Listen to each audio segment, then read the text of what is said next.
Alright, so in this video we're going to have a look at my third game in the Porticcio Open in 2025. I'm not going to make any mysteries about it. I won this game. I was very happy with the way I played in general. I had a look at my videos for the first two games that I played in this tournament, and they were quite long, but so far all of my games have been very long and exhausting.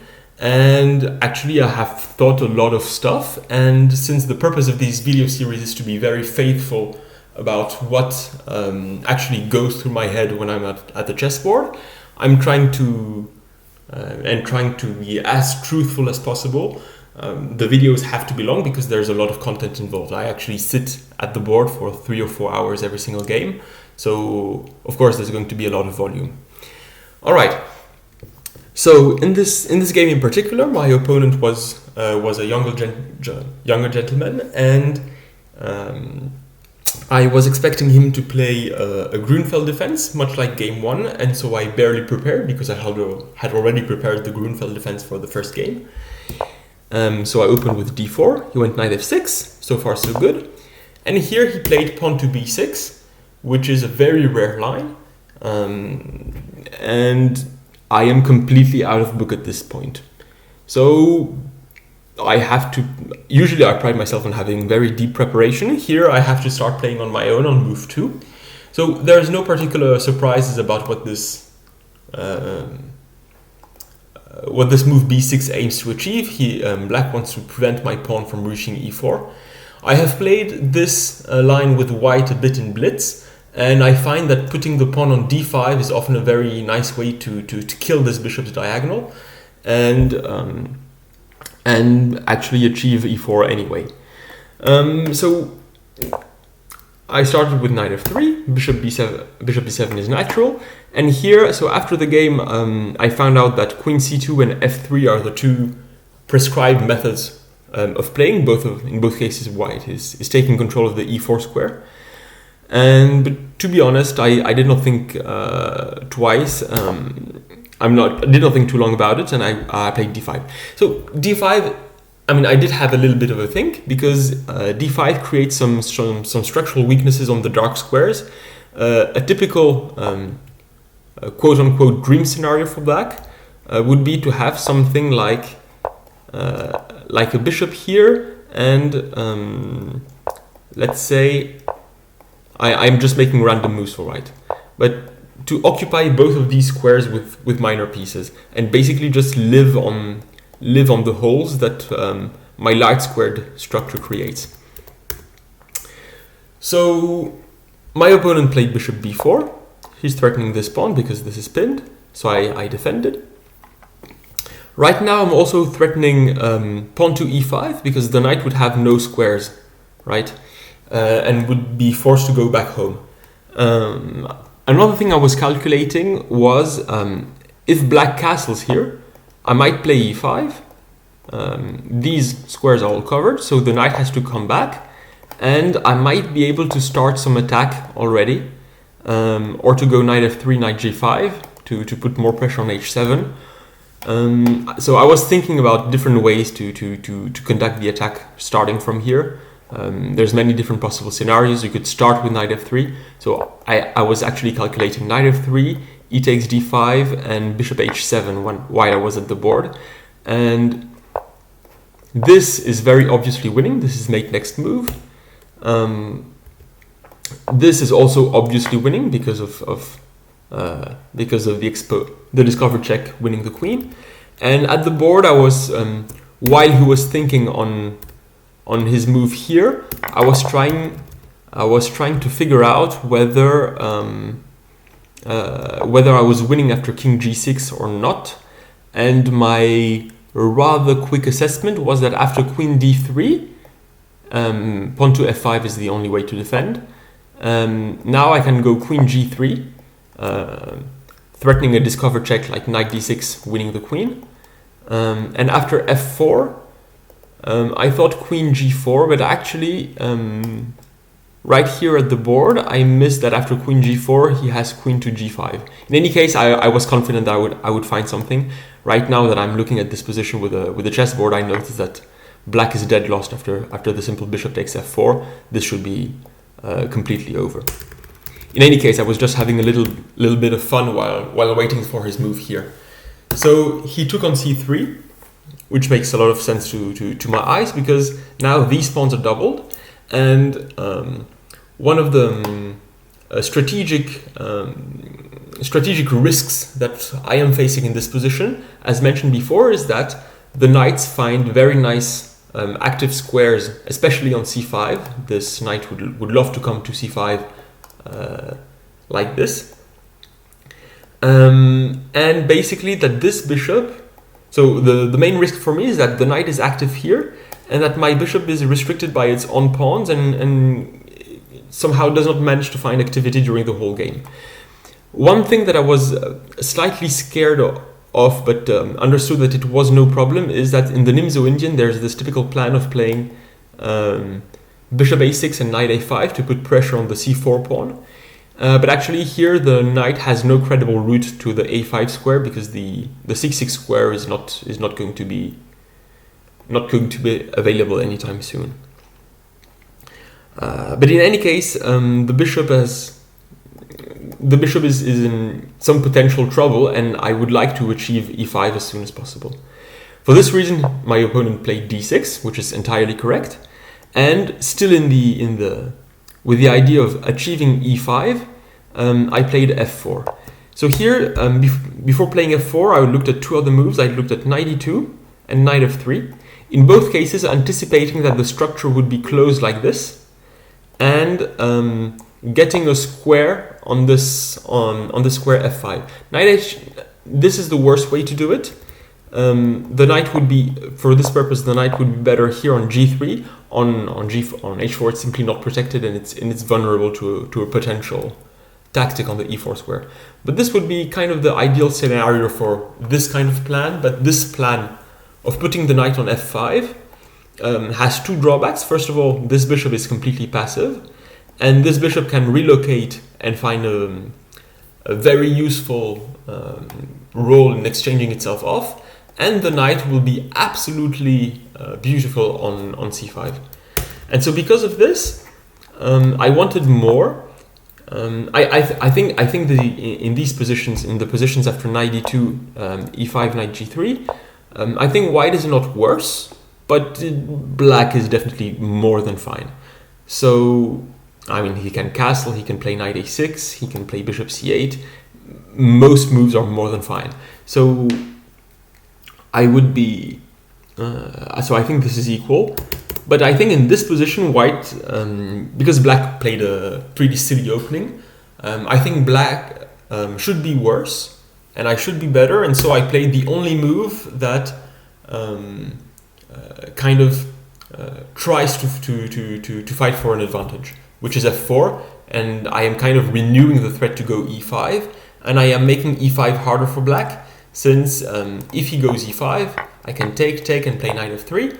Whenever I castle, my rook will be extremely active, and his pawn is kind of weak and isolated, and the f5 square is still weak anyway. So f4 is a very nice move. He played queen e7, intending to pin my pawn on e4 and potentially take it. Right? If I do something stupid like knight e2, he can simply take. If I take like this, he's dominating the only open file, which is bad for me. He can probably already go knight d7, knight c5. If I take with the other pawn, I'm just losing the pawn on e5. So in order to guard the pawn on e4, I played queen e2. This is the only sensible move. And he played e5. At this point, no, not yet at this point. So here I thought for a while about taking on e5, but I decided against it, mainly because here black's queen is extremely active. The queen is hitting the pawn on c3, and I cannot actually get anything going against the square on e5. Actually here the main line would be something like bishop d2, guarding the pawn, knight d7, knight f3, queen here. And basically in this kind of position, this knight will be beautifully sitting on e5, and basically I have opened up the position only to get black a very nice knight on e5, which is exactly what I want to avoid. I want this square to be weak, and I want to be able to push e4, e5 myself in order to activate this bishop. So I played knight f3, and the ideal scenario would be for black to allow my bishop to come to f4 in one move. Now there is no queen e5 to try for any weaknesses, and I am ready to play e5 next move, smashing through, and with a very nice advantage. Of course, black is not going to allow this. He played knight bd7, and at this point I understood that black was probably going to castle queenside rather than kingside, and black was anticipating that I would castle kingside, and in an opposite side castling situation like this, it's kind of a race. Can I attack him first, or can he attack me first? And for this specific situation, I think it's very hard for me to get anything going on the queen side, because if I play a4, he blocks my pawn, and the c5 square is never available. It's very, very heavily guarded.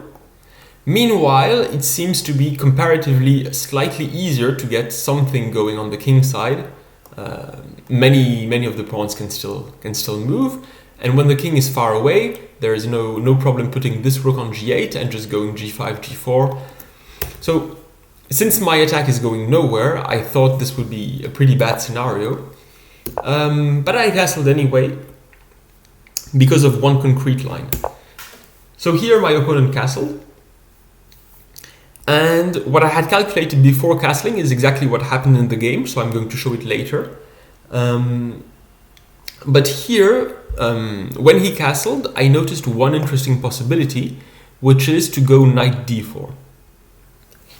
And I was very, very tempted to play this move in the game. So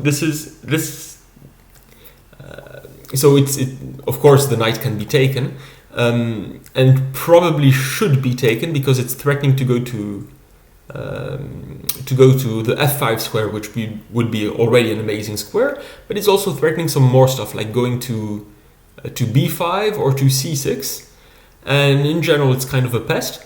So black should probably take it, and in this position suddenly the pawn on d4 changes the whole situation, because basically this bishop is dead. It is completely shut up by white's pawns. This knight has no squares, but this knight also has no squares. Both of the dark squares in the center are completely controlled by my pawns. And furthermore, my bishops are free and active. This bishop will get very active after e5, and this bishop is completely fine. It can find activity like this. It can go to b2. It can go to e3. After e5 or something like this, it can find activity on g5. So many different things are possible here. And during the game, so I thought for a long while about this. Let me have a look. I think I thought for 15 minutes about playing knight d4. 16 minutes actually. Eventually I decided against it because to be fair, it looks like a bit much. So one possible continuation would be something like this, and after e5 takes, the knight has to retreat somewhere, but the only available square is e8, and this position looks so miserable for black. This knight still cannot move because everything is taken. The queen only has access to this square, but then there's nothing else, so it's kind of a dead end.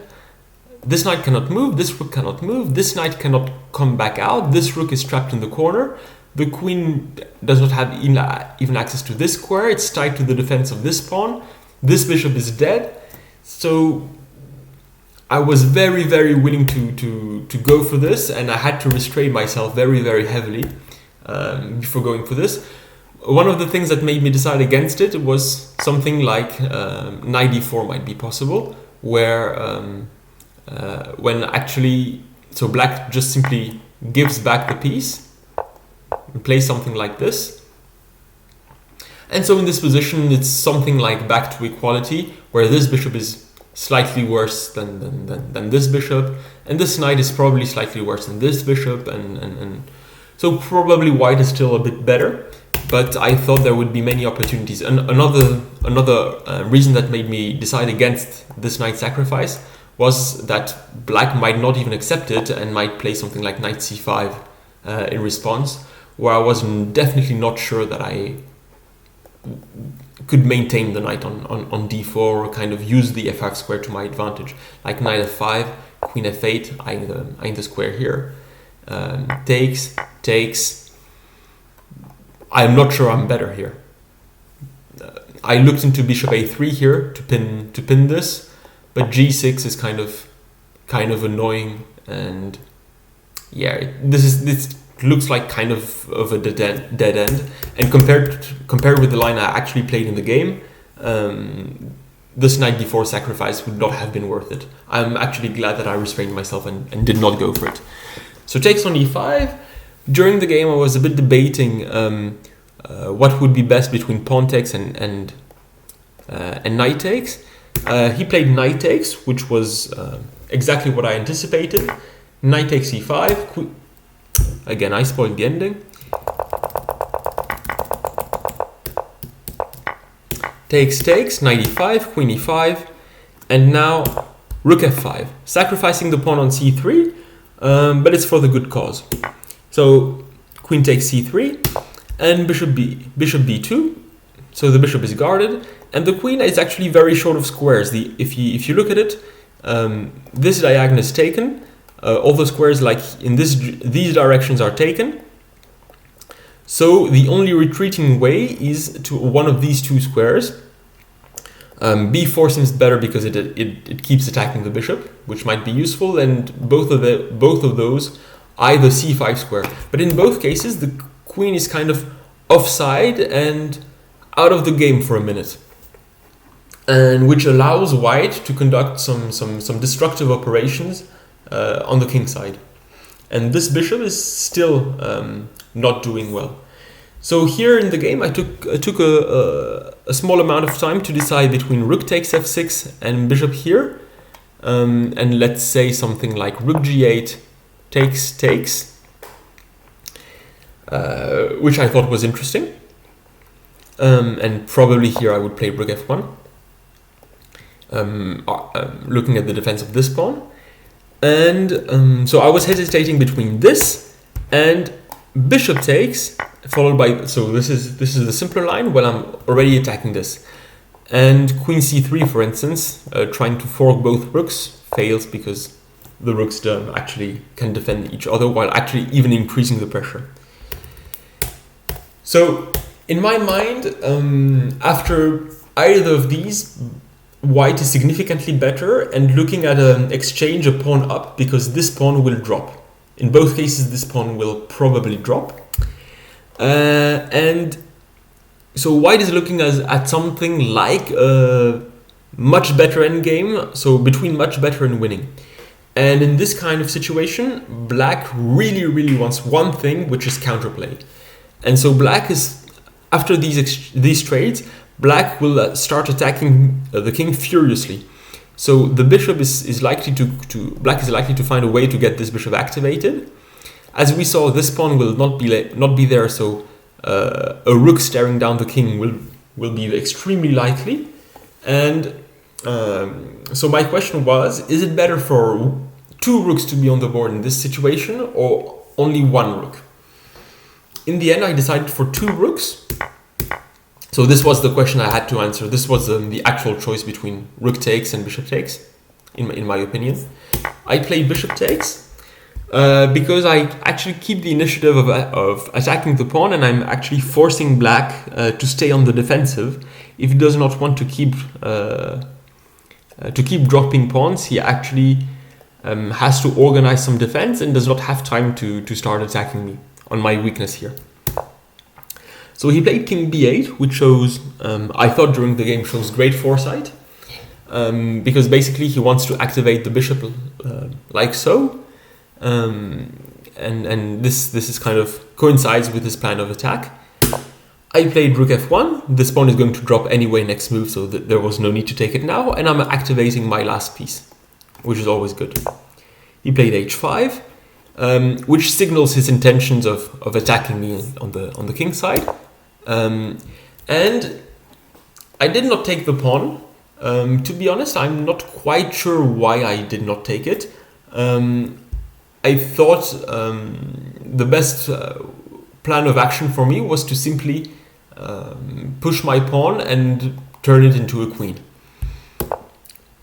So pawn takes, so pawn e5, rook here, and actually here I went pawn to e6, kind of shoving my pawn down his throat, and I'm threatened to do a pawn e7 on the next move, which would be completely intolerable, and just playing rook f7, rook f8. So he took it. And here I had a decision, one more decision to make, which was the following. Do I play rook takes e6 and trade off something and get to an endgame that looks like this? Or, so in this position, in this kind of position, his bishop is passive, but I have no passed pawn. And actually, I have an extra pawn, but it's on the king side, it's still far away. And technically, this is an equal pawn situation, right? Where it's not completely clear whether I'm really better. Or do I take some risk? So instead of playing rook takes e6, do I take some risk and get a passed pawn? And I say risk because now suddenly this bishop has awoken, and there's going to be serious counterplay along this file. So in the game, I decided that I ought to be better in this position. I did everything right, so I think I thought I was close to winning, and I thought this line with rook takes e6 was not enough and did not look winning enough, and I thought I was winning, and so I completely misjudged the position, to be honest. And so I played pawn takes e6, and I thought the gamble was worth it. But as you will see, I missed some key defensive resources. So black played rook g8, that much is fine.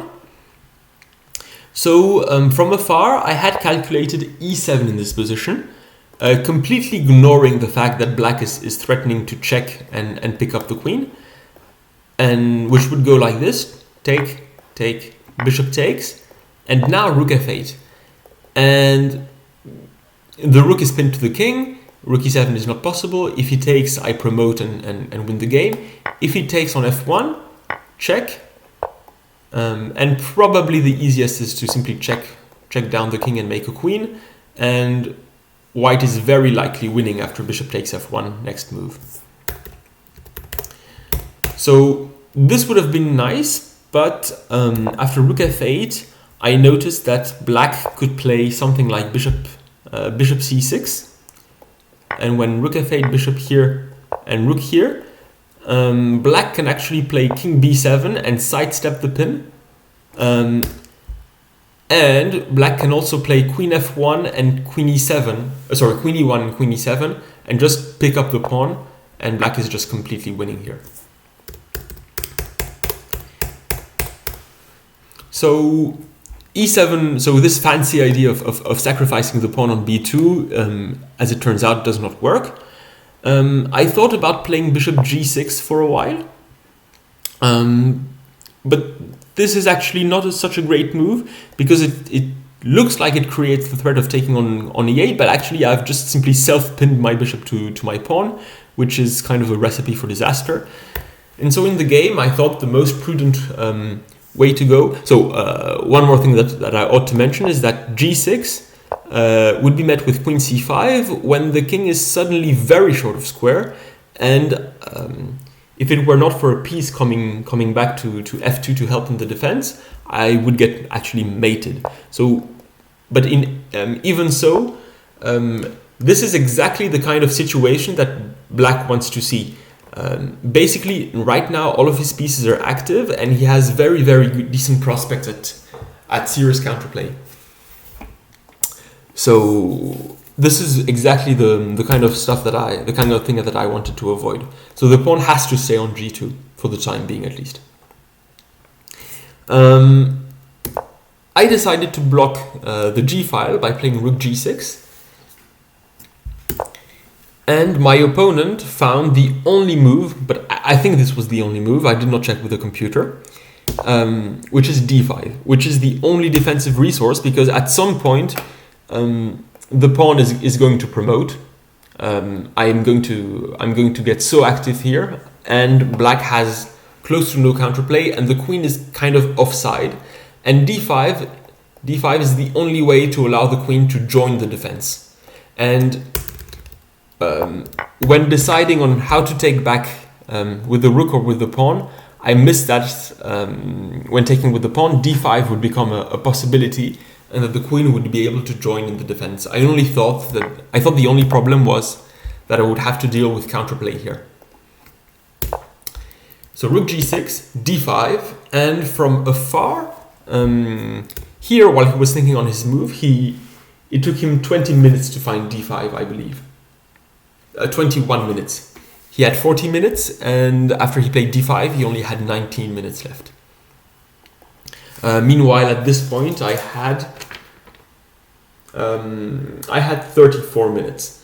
But after 31 minutes. But after d5, he had 19 minutes left, so I was up 10 minutes.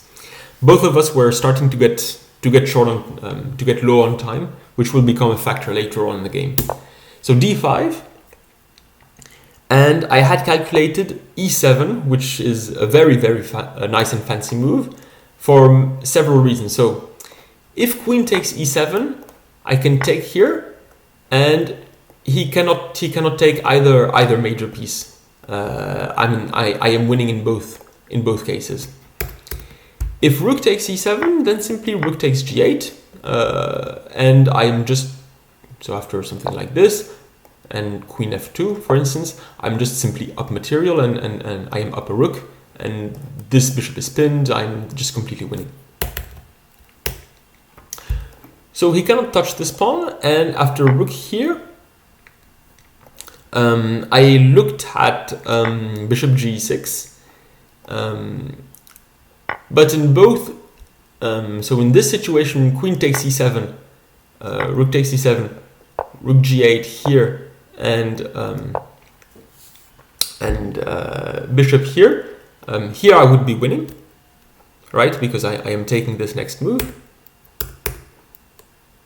But after rook here, my queen is attacked, and if I play something like this, he can take me.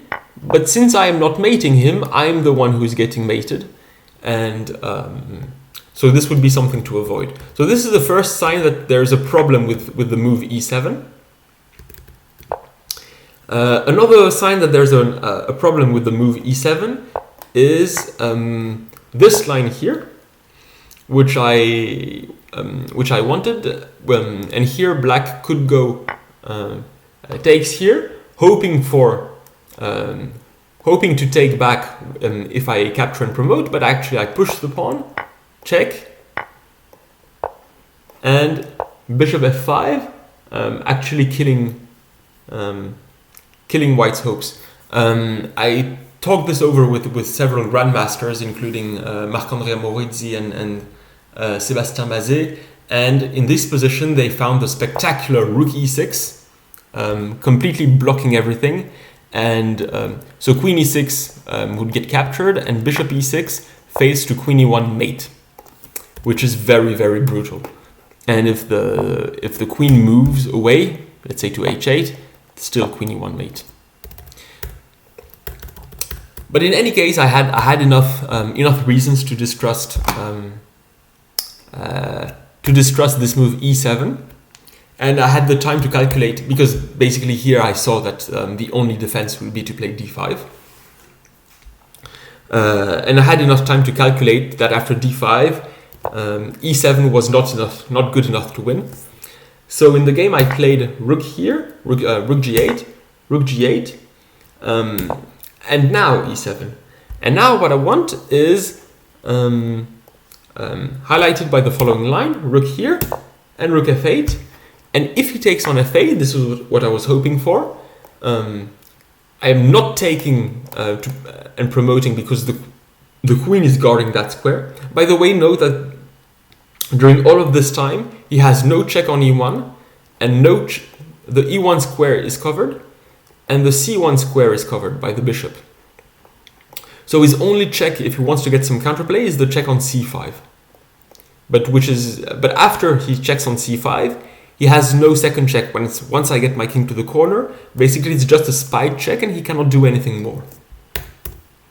So after rook f8, if he takes it, I can actually promote like this, check, and bishop f5, and now black is losing, because basically this square is still guarded, e1 is still guarded, and this spy check does nothing, and black is getting mated next move. And the critical factor in all of this is that there is a pawn on d5. Black would actually like the pawn on d5 to be would like the pawn to be on d6, when the spy check here would actually capture the bishop. But since this is not the case, so I was hoping for this one playing rook f8. And one last line that I need to show is that queen takes c7 simply fades to rook e8 when there's an x-ray. So this is lost, right? And bishop f8, I can take the queen. But unfortunately for me, in this position, black simply played bishop c6. So I had seen this move, and now if I play something like bishop g6, now that the e8 square is under control from the bishop, this whole tactic no longer works, and taking like this, check, is simply an equal endgame, and where I have to actually start counting the pawns to see who is better, which is not what I want.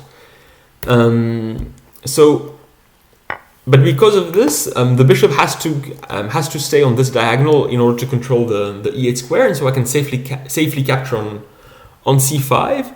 Although I have to be aware that this allows black an extra check on c1 after the check on c5. He played bishop d7, and at this point there's nothing I can make work, and my pawn is going to drop next move because of queen e7. There's no possible sacrifice I can make. He's threatening to take on f8, and so I simply took on e8. And so at this point, how I was emotionally feeling like was that my nice concept of very active pieces crashing through on the king side, getting an awesome pawn and promoting it, had kind of failed. But actually, and so here I played queen e5 to try to get to keep the pawn on e7 and to keep all the dark squares under control. But so basically here I realized that I am probably winning. If you actually count the pawns, black has 4 pawns and I have 5. So white is up a pawn. And what's more is black cannot comfortably trade queens. For instance, if you go like this, I can play bishop f5, and these two squares, all of these squares are guarded, right? And so there's no actual way so the bishop has to stay in contact with e8, so this bishop will stay passive, and black's king has no way to go ahead and try to reach this pawn.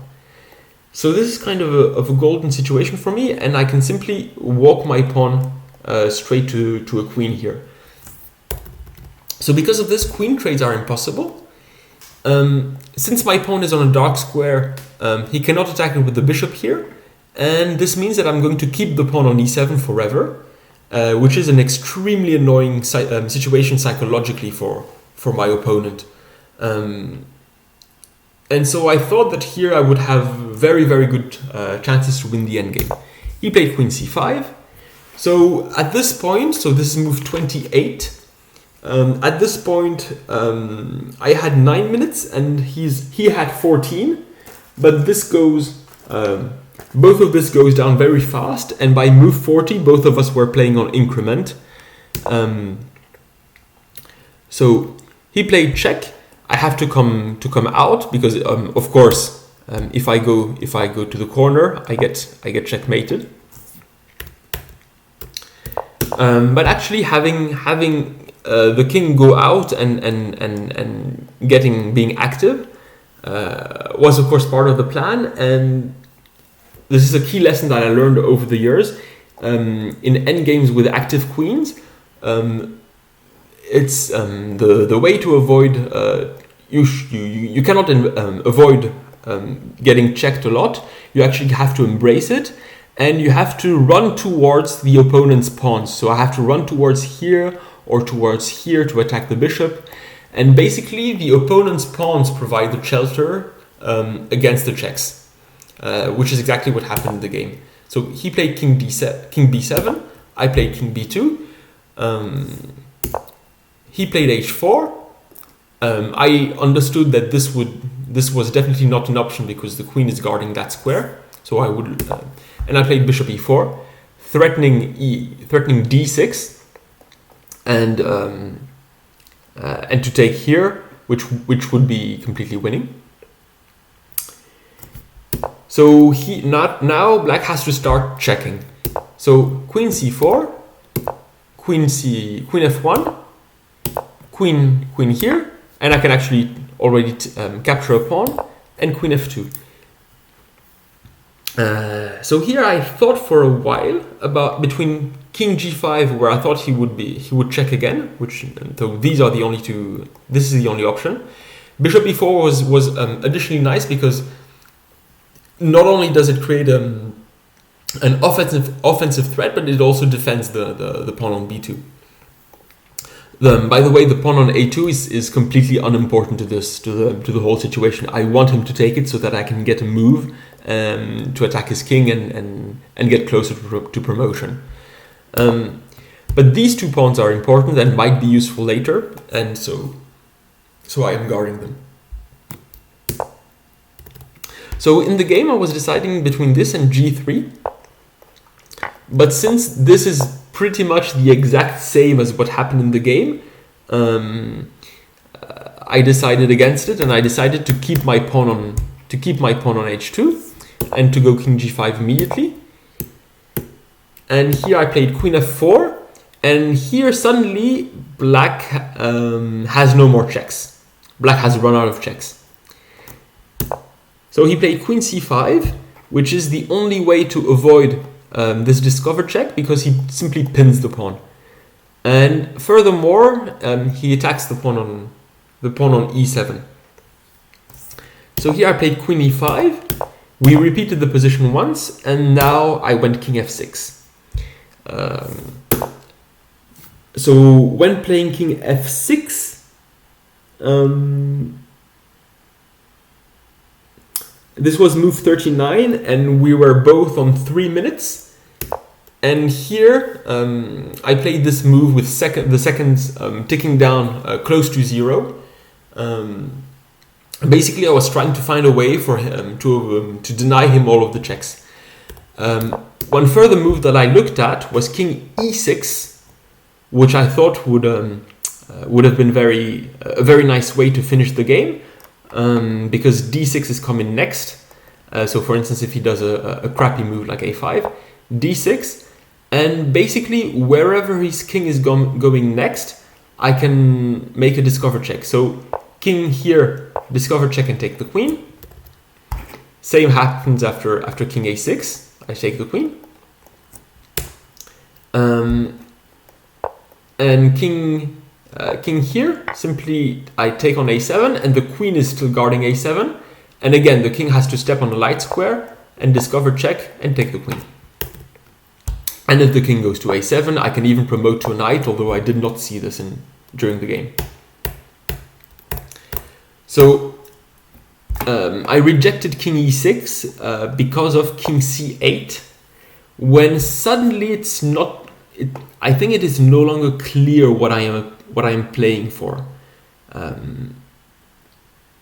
Somehow he has avoided all the queen c7 and d6 shenanigans, and it seems that my bishop is pinned and I have somehow run out of steam. So this is not a good situation to find yourself in. I'm confident that the objective evaluation of this position is that it's still completely winning for white, but this is not the position you want, not the winning position you want compared to another. So I played queen e5, and here again I was hesitating whether to play king e6. But fortunately, I decided against it because it's not too late to be mated in one move. This is actually checkmate. I played bishop f3. Again, I'm just trying to get the queen out from as many squares as possible. Here, the only possible check is queen h4, and I played king g7. And right now, everything is well guarded and there are no more checks. And furthermore, I noticed that my next move against pretty much anything could be king f8, and there would be no good way to defend the bishop here. The bishop would have to move or it would drop. So my opponent played king a6. So since I was playing on increment and we both had only 1 minute left, this was not the time for any deep things. So king f8, because this was the move I had seen in advance. There is no check in the corner because the queen is guarding that square. He found queen a4, which was a very, very nice way to save the bishop. But I played queen takes c7. Basically, his only possible check would be queen f4, but I'm keeping an eye on this square. He played bishop b5, and now in this position, I am not sure whether there is a forced win with these kinds of checks. I can never really play d6 because this would cut off my communication with the f4 square, and I can never really put my queen on c8 for a long time because again I would be losing control over the f4 square, which is basically the square that denies him counterplay. So instead I promoted to a queen, checked him, and took the bishop. Now I've lost control over the f4 square, so he checks me, and now starts a long sequence of tries where he basically tries. So all of these this is all safe, but basically he wants to prove that that white is vulnerable. He can probably win these two pawns only by checking me, but my objective is to somehow get to a position where there will not be any more checks and to promote this pawn. And his objective is to get some sort of perpetual check. So queen f7, queen h6, king e8. This pawn is actually very useful in denying checks like this, and queen e3 would get hit by king d7 when suddenly there are no more checks. He played queen here, and I played king d7, and now the checks have already run out. So seeing that the checks have run out, he took on h2, and I pushed my pawn. This is step like the natural continuation of the plan. Another thing to watch out for is that right now I'm threatening queen b5 and to attack the king. For this reason, I believe he played b5, and now I'm looking just to simply promote my pawn further. I played king c6. If I play king c7, I am self-pinning and the pawn will not be able to advance, so I played king c6. He played queen g1, probably looking to play to put the queen on b6, and so I played queen b7, threatening mate, threatening this pawn if it ever comes to it. Right, I'm keeping an eye on this, and denying queen to b6. He played queen c1. I put the king on d7, and there are no checks along along this diagonal, and so again, black has run out of checks. He played queen f4, after which there is a free pawn on a7. I took it. And in this position, I started to notice that I have some slight problems. So right now, black is threatening to skewer my queen, which would lose me the game. And so I played king to c6, which seemed fine enough. You know, why not? But after queen c4, suddenly I have to make a decision. If I play the king to, if I put my king on d7, I lose. Probably, now that I look at it, probably I should have put the king on b7 when there would not be any checks, except the check on f7, where I can probably try to hide on either on a6 or on the last rank somehow. But in the game, I played king to b6 because I was afraid that I would not be able to hide here. And I noticed after a few seconds that I had actually dropped the pawn. Of course, he quickly took the pawn. And I was kind of, at this point, I was feeling horrible, and I thought I had let the win slide, and I was not happy at all with myself. And basically, I had at this point I had been playing something like 20 moves on increment. I played a3 just to get the king to a more vulnerable square. I got a check. And here I played bishop c6, and if you notice, there are simply, I am denying all covering the checking square. If he plays queen takes a3, I will simply take like this and promote this pawn. And it seems that black has no easy way to defend against this. It's not even easy to defend the pawn. This square is guarded, this square is guarded, this square is guarded, and d3 is guarded. So it's very hard for black to defend. So he played b4, and I took on b4, and then I understood that I had won, because he played queen takes b4, checking me, and I played queen b6, and now finally I am forcing an exchange of queens, which means that I might now my suffering is coming to an end, and I will simply be able to promote this pawn. He played queen b3.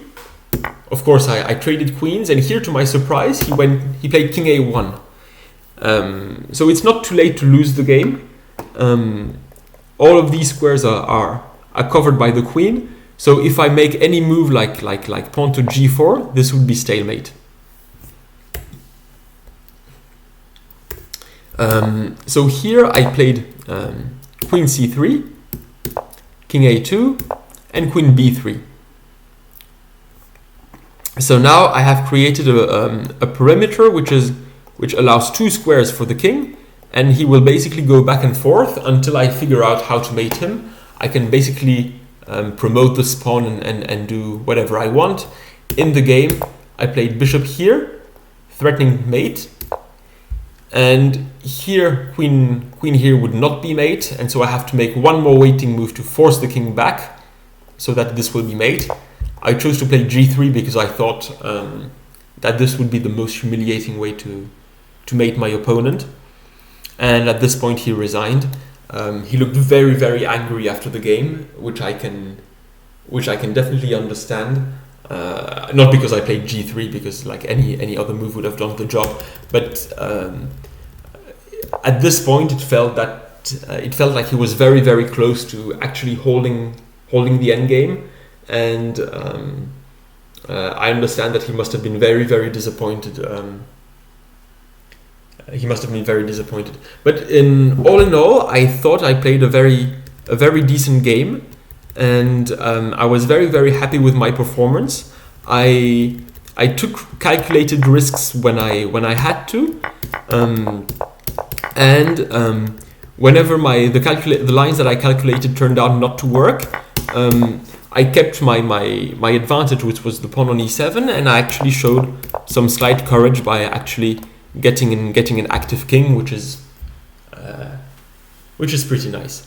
So I was very happy with the way the game went in general, and so I am looking. So right now, my performance rating for the tournament is an astonishing 2340, which I definitely do not feel like I am this good, but you know, it's very nice to win a few games in a row, and so yeah. So I'll see you all tomorrow. Tomorrow is a double round day, which means it's going to be pretty exhausting.